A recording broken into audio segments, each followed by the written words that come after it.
Hi guys, good evening and welcome back once again to The Edward. I'm your host Eddie, and in today's video I will be discussing what I thought of the latest and very shocking episode of Evil.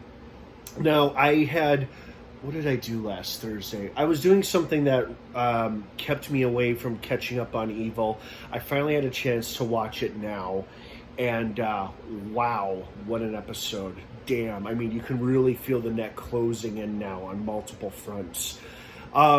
So before I get into all of that, please be warned, this is a spoiler-filled review, so if you're not caught up on Evil like I was an hour ago and you haven't seen it yet, you don't want to keep watching or listening to this video, as I will be discussing spoilers, plot details, character stuff, all that jazz from this episode in this video. So again, if you're not caught up, don't keep watching or listening. That being said, you have been warned. Let's dive right back into it.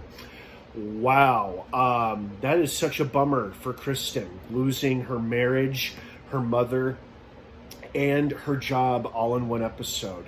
You know, for a while there, I thought, given the supernatural nature of this series, there was a chance, a slight chance, that Ellie was actually Laura from the future, trying to prevent the rise of Timothy the Antichrist and Lynn being his demonic protector or whatever.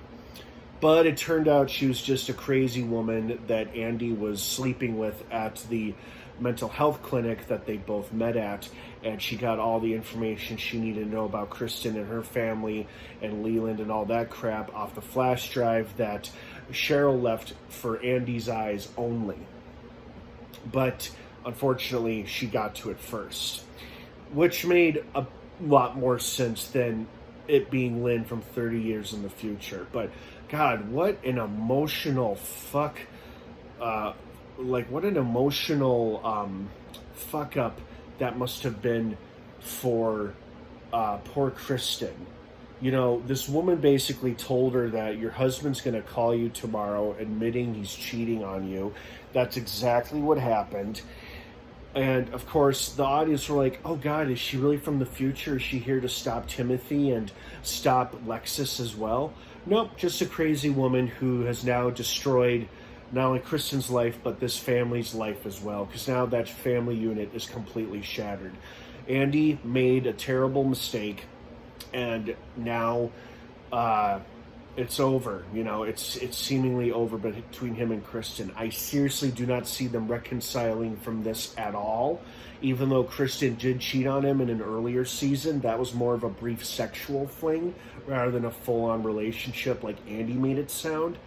But if they really want Kristen to end up with David by the end of this series, this is a good way to do it, by having something unforgivable occur between Andy and Kristen. And that is seemingly what has occurred, unfortunately. I just feel bad for Kristen and her girls. I come from a broken home myself. My parents' divorce had nothing to do with cheating, thankfully. You know, they were just two people who, you know, shouldn't have been married in the first place, you know, like a lot of marriages. But there was no cheating involved whatsoever. But being a child of a broken home, I really sympathized with Kristen and her girls in this episode. So I was like, damn, that's a bummer. I also love the stuff with Leland. Whenever he's in trouble, it's always amusing to me.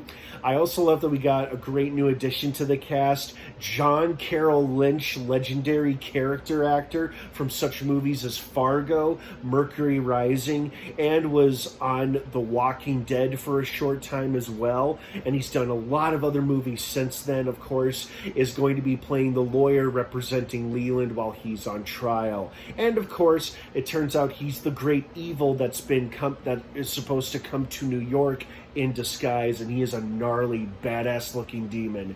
Speaking of badass-looking demons, our favorite demon has finally returned after a long hiatus. George is back, and he looks great. Of course, he was disguised as Cheryl to fuck with Kristen, and then, of course, he was threatening Timothy, and then even had a bag of popcorn as the drama unfolded with Ellie trying to kill Timothy. Oh my God, what a delight it was to see George again.